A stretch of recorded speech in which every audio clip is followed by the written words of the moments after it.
ऊंचे पेड़ पर बैठा चिड़िया का बेटा कुकू अपनी नानों का इंतजार कर रहा था। कुकू बेटे, अंदर आ जाओ, आपकी नानू अभी नहीं आएंगी। मामा, मैं दूर से ही नानू को देखकर घर ले आऊंगा। आज मेरी नानू मेरे लिए बेसन का हलवा लेकर आएंगी। उड़ते उड़ते कुकू की नानू थक जाती है और वो आराम करने के लिए एक पेड़ के नीचे बैठ जाती है।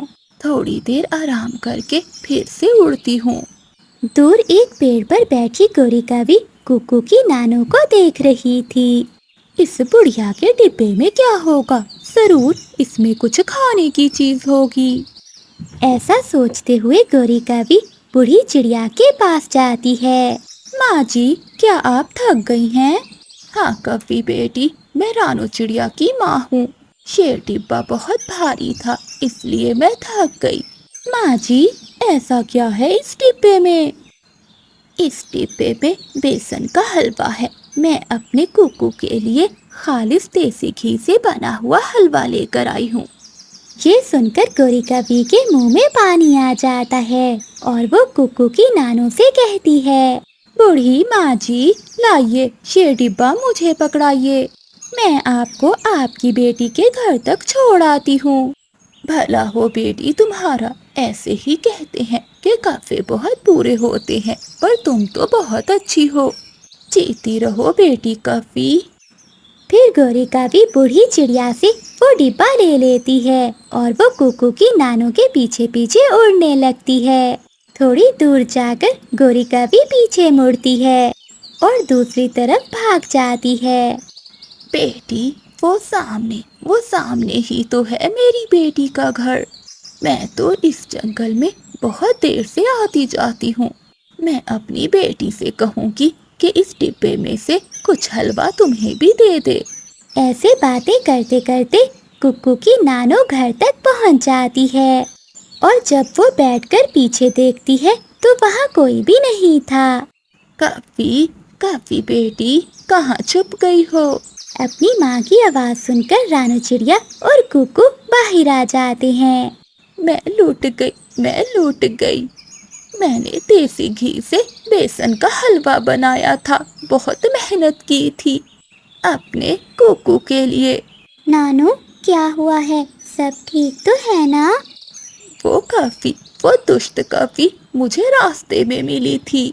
मैंने उसे अपने हलवे वाला डिब्बा पकड़ा दिया, परंतु वो काली कफी डब्बा लेकर कहीं भाग गई।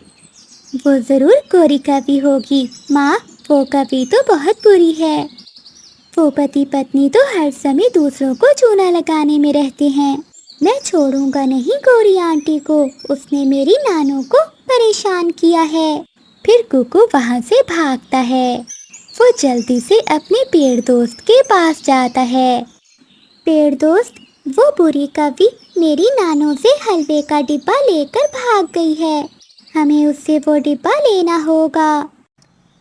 कुकू, मैं तुम्हारी मदद जरूर करूँगा। बूढ़ी चिड़िया फंस गई। वो बूढ़ी चिड़िया मेरी जाल में फंस गई। यहाँ नहीं, यहाँ मुझे कोई पक्षी देख लेगा। मैं ये हलवा झरने के पास जाकर ही खाऊंगी। फिर गोरी कवि आगे बढ़ती है। फिर पेड़ जादू करता है और वहाँ ढेर सारी मधुमक्खियों का छत्ता आ जाता है। मधुमक्खियों, बहुत परेशान किया है उस काली कवि ने मेरे दोस्त की नानों को। तुम सब जाओ और जाकर उस गोरी कवि को सबक सिखाओ। फिर कुकू मधुमक्खियों के साथ झरने की ओर जाता है।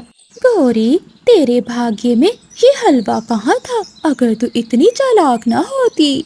अच्छा गोरी आंटी, आप देखो आपके भाग्य में और क्या क्या है। गोरी आंटी, भाग सकती हो तो भाग जाओ। क्या? मधुमक्खियों का छत्ता देखकर गोरी कवि वहाँ से भागती है। कुकू जल्दी से अपनी नानू के हलवे वाला डिब्बा उठा लेता है और मधुमक्खियाँ गोरी कवि को काट काट कर काली से लाल बना देती हैं। कुकू तो बैठा हंस रहा था।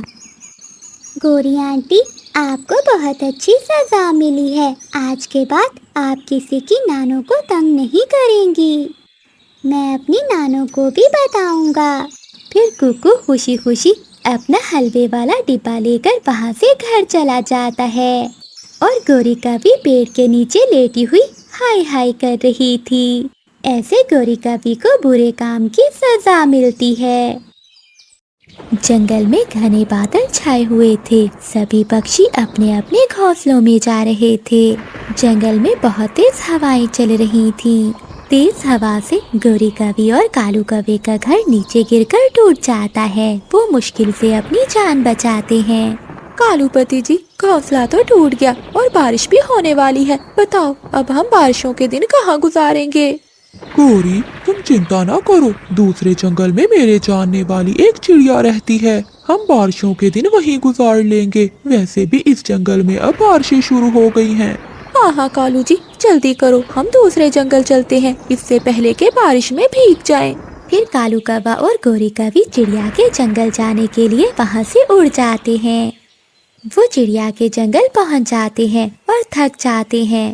वो थोड़ा आराम करने के लिए रुकते हैं। कालू, मुझे तो बहुत भूख लगी हुई है, क्या हमें यहाँ कुछ खाने को मिलेगा?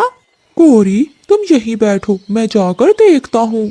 थोड़ी दूर कालू कौवे को मीनू मौसी दाना लेकर जाती हुई दिखाई देती है। कालू कौवा पीछे से जाकर मीनू मौसी को धक्का देता है और दाना लेकर वहाँ से चला जाता है।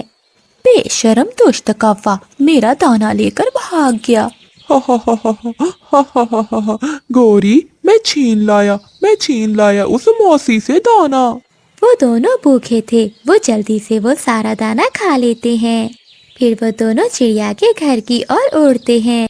एक पेड़ पर कबूतर बैठा हुआ था। कालू कौवा कबूतर से रानू चिड़िया के घर का पूछता है। वो सामने बड़े पेड़ पर है चिड़िया का घर। फिर वो दोनों कौवा कवि चिड़िया के घर जाते हैं और दरवाजे पर जोर जोर से दस्तक देते हैं। दरवाजा अंदर से बंद था। खिड़की से रानू चिड़िया की बेटी गुड़िया बोलती है, बताइए आंटी, आपको किससे मिलना है? दरवाजा तो खोल दो बेटी, फिर बताते हैं किससे मिलना है। आंटी, मेरी मम्मा ने कहा है कि कोई भी अजनबी आए तो दरवाजा नहीं खोलना। नहीं नहीं बेटी, हम तो तुम्हारी मम्मा के जानने वाले हैं। मैं तुम्हारी मम्मा का बहुत अच्छा दोस्त हूँ। नहीं अंकल, जो भी हो जाए, जब तक मेरी मम्मा नहीं आती मैं दरवाजा नहीं खोलूंगी। कालू जी, लगता है ये छोटी चिड़िया हमें घर नहीं जाने देगी। अब तो हमें रानो चिड़िया का इंतजार ही करना होगा।